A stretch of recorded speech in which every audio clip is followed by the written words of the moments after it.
Hi there, this is Manny with Classic Auto Repair. I'm going to go over a few items that I have on the Scout. The repairs are complete. The truck has been setting with the battery connected. After my repairs were completed, I've been doing some testing to make sure that leaving the battery cables on will not drain the battery, and that repair has been completed. So let me go over what I had for parts and labor. On the parts, I had a main power relay, heavy duty, waterproof, and that relay was part of something I'll go over here in just shortly. So let's go ahead and go into the primary repairs. The first one was the battery drain. Now I completed this on the 3rd, October 3rd, and you paid $270 for it. And what I did there was I went in and found that the light circuit was remaining on whenever the battery was connected, and I made those repairs. Unfortunately, I didn't catch the other electrical drains. They didn't appear on my tool, so the battery continued to drain the system when the battery cables were connected. So when you brought it back on the 20th, I did my repairs, and then I've been doing testing since to make sure that when you get the car back that it's not going to have a battery issue. So I can confidently say now, after 3 days without disconnecting the battery, that it starts right up in the morning, no problems. I've been testing it daily. So on this day, the electrical drains that were present, I isolated drain number 1, which was the alternator voltage regulator. It was wired incorrectly to all-time power instead of on that toggle switch so that it would be disconnected. I moved the stator wire to the dash switch so that the 2.6 draw would be eliminated.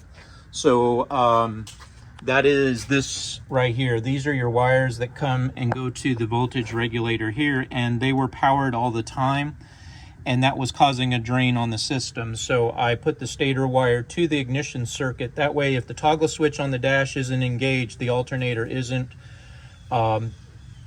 it's not, the field wire is not compressing, causing a drain on the system. So that was fixed. That was repair number 1.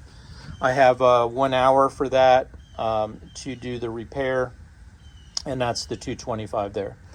The next item, once I completed that, I still had a battery drain present, and that present was the drain number 2, which was the fuel pump relay. It was energized when the dash switch was in the off position, causing a 1.2 amp draw on the battery. I rewired the fuel pump circuit to the relay using a power source from the dash switch to eliminate drain when the dash switch is in the off position. So again, over here, this is your fuel pump, and the wire was pulling down the magnet all the time. And when the switch was off, it was still energized. Even though the fuel pump wasn't on, it was energizing the relay here. So I put this on the correct circuit, and this stopped causing a drain on the battery as well. All right, so that was item number 2, and that took me an hour to rewire and connect everything and make those repairs. The next item was the drain number 3, and I isolated it to the power at the dash switch. Still has power going on to circuits when the switch is in the off position. So even though everything was off, I was still getting power out there when the battery was connected. So what I did was I installed a main power relay at the driver inner fender. It's heavy duty, waterproof, and what it does is it energizes when the switch in the dash is turned on. When it's in the on position, then the relay energizes, and it allows power to flow to all of the other circuits. And this will reduce the contact amps that are going to be drawn on the toggle switch. When you flip that to the on or off position, hold on a second. When you flip the toggle switch to the on or off position, it sends a low voltage current here to the heavy duty switch here. And what that is going to do is it's got its own ground, and when it energizes the field here, it's going to send full power through and put it into the fuse block and the other accessories. So it's almost like if this switch was actually working and killed the whole fuse block, That's what I have now in place. So when this relay is off, you get no power to fuel gauges, to anything, any of the accessories there, which is what we want there. So that has been repaired as well. And to make that repair, it was $225. It was 1 hour for that as well. A lot of wiring, a lot of diagnosing to get everything straightened out there. I do have a note that the dash switch has an intermittent internal fault at the switch light. Now this could be because of that load that it was carrying prior to putting the relay for the power on there. They're very delicate, and it's also exposed to basically the environment because it's right here, and you got to worry about moisture and stuff here. It's not waterproof. They do make waterproof switches, but this one is not. So that light that's in there will come on and go off. I checked the wiring. I pulled the switch out, and all the contact wires are good. The ground is good. The problem is internally. So I don't have a replacement switch to put in here at this time, but I recommend if you ever do, the light is not really that critical. It works sometimes like it is now, but by the time you drive down the road or something, it'll start popping off. You can either replace it with the same switch, or you can, install a heavy-duty waterproof switch that maybe doesn't have a light. It's up to you how you want this to work. But originally it had an ignition switch. Obviously, we're trying to make do with your system the way you designed it. And right now, it's working really well. So let me see if I can make sure it's in neutral, and we'll fire her up. Let's see. And there we go. We're in neutral now. A couple pumps on the gas, flip up the switch.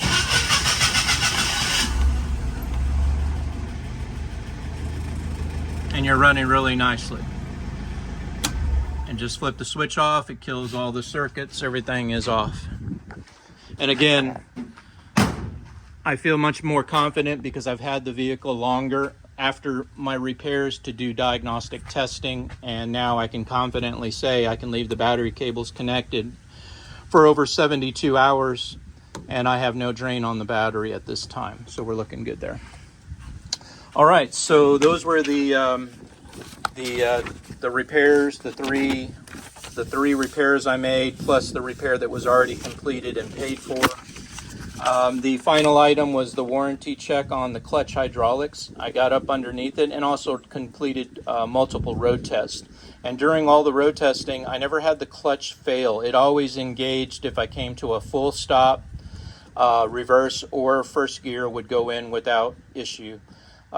If I was rolling, obviously these are not synchroed gears, so it's not going to go into gear unless you go into second or third. Those are synchronized gears, so you can shift into them while the vehicle is rolling.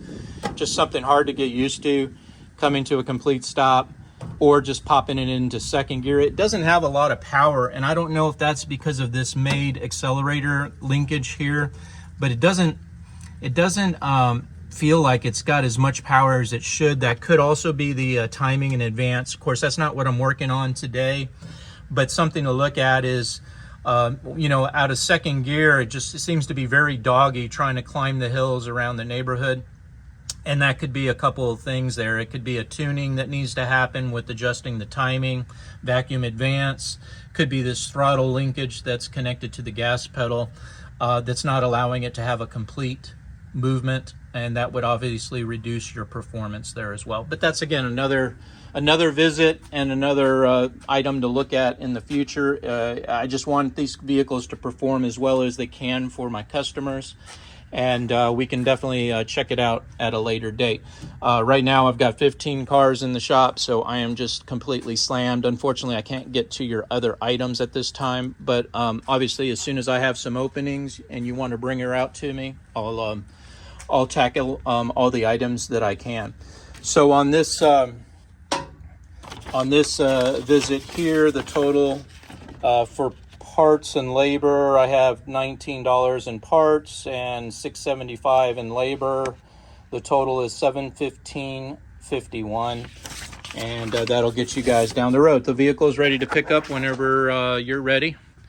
And just let me know, because I can open that gate over there remotely whenever you want to get her. So just let me know. Thanks, and have a good day.